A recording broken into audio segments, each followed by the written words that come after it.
Hey everyone, how's it going?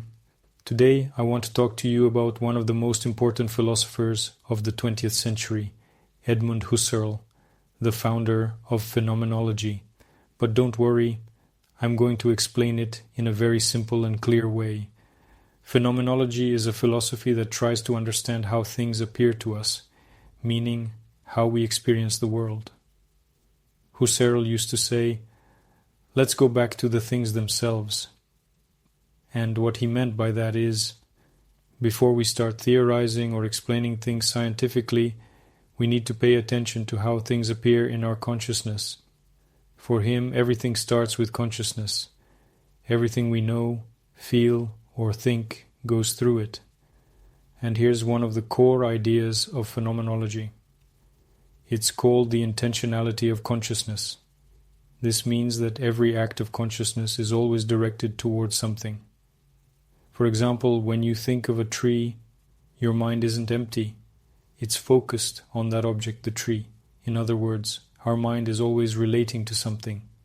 Images, sounds, thoughts. Another key concept is what Husserl called epoche, or phenomenological reduction. That means, let's set aside, for a moment, all our judgments, beliefs, and assumptions about the world, and focus only on what shows up to us, just as it appears. It's like pressing pause on the autopilot mode of the mind. We stop and observe the pure experience.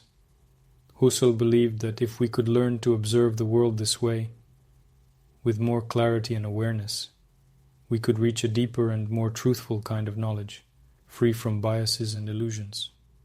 So to sum it up, Husserl's phenomenology is a way of exploring human experience directly, trying to understand how the world appears to us, without filters, distractions, or preconceptions. If you're into philosophy, this is a great starting point to dive into topics like consciousness, perception, and even the meaning of reality. Thanks for watching, and see you next time.